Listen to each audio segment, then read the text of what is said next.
I want to welcome to the set Brenda Pauldo with the Dublin Police Department, and we're talking about something we love today, Brenda. And first of all, I want to talk about Neighborhood Watch.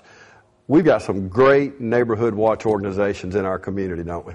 We really do. We have approximately 10 active Neighborhood Watch programs at this time in the city limits.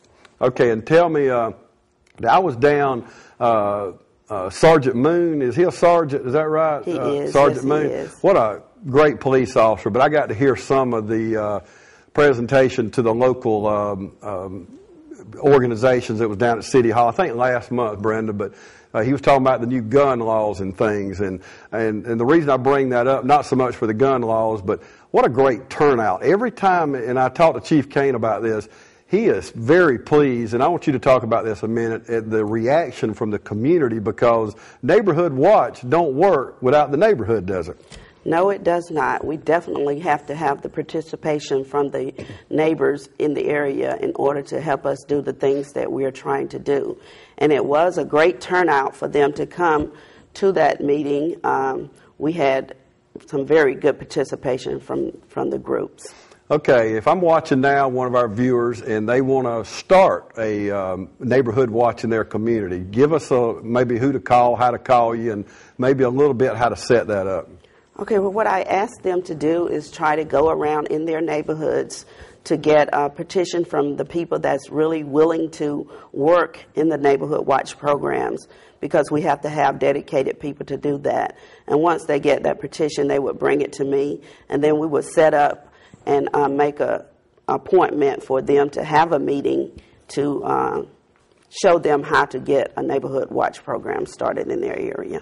Okay, and of course we really encourage this, so make sure if you could live in a safe community, you may not have problems, but we've got to watch out. And I tell Sheriff Harrell all the time, Brenda, that if y'all put my mama in charge of every neighborhood watch, like our community, she knows what's moving, what's going on out there, so we need more people like her, I know. But let's move over to Crime Stoppers. Now, this started late 2007. I think you got started right there in November, December, at the end of the year. But let's talk about ways we can help. I think you got three partners: the community, the media, law enforcement. Let's start with the community.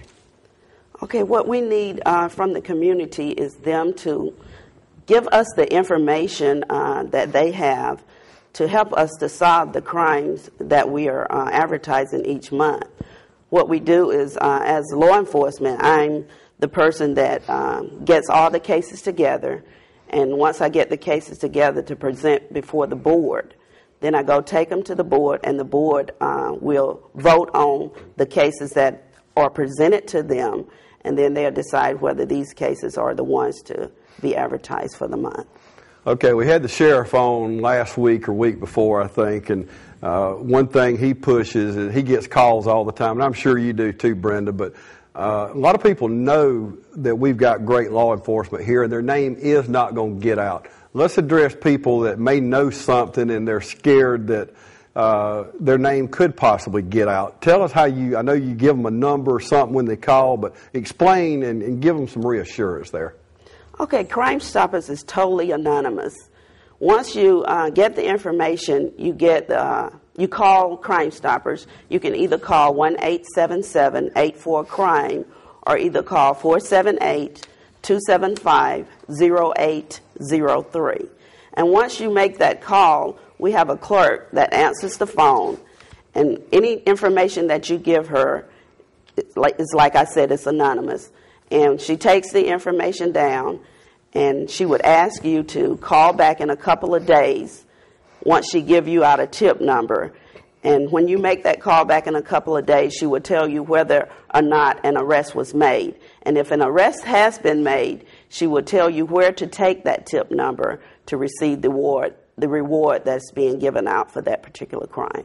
Okay, so you see, folks, you're guaranteed to be anonymous. They have figured this out many years ago. This is down to a science, so there's no glitch there. You will remain anonymous, and if you know about a crime out there today, please call our Crime Stoppers. We have unsolved crimes right now that we need your help with. Okay, Brenda, since we started this November 07, how successful has this program been? This program has been very successful. It is a great asset for our community. When we put a photograph with the crime, it's like a 95% success rate. But when there's only the information that's given out, we get a lot of calls in, and it is something to help us to further investigate that case. But the rate is a little lower. It's sort of like a 65% success rate. Okay, and the website. Now, of course, we broadcast it, Curry Herald. It goes out over some other media, which is very important. But you've got a website, and I was on it this morning. But you can go on that website, and you keep that pretty current there, don't you? So they can go on there and just, I would recommend going on there about once a week and just making sure, because as Chief Kane told us the other week, if the community don't help, it's just hard for y'all to solve it, isn't it? That's exactly right. We do have the Dublin Lawrence Crime Stoppers website, and if you go on there, most of the cases on there are current cases, and we're looking for information that you have on those cases. And we also have a website through the City of Dublin, and it's listed under the City of Dublin website, and those cases are current as well.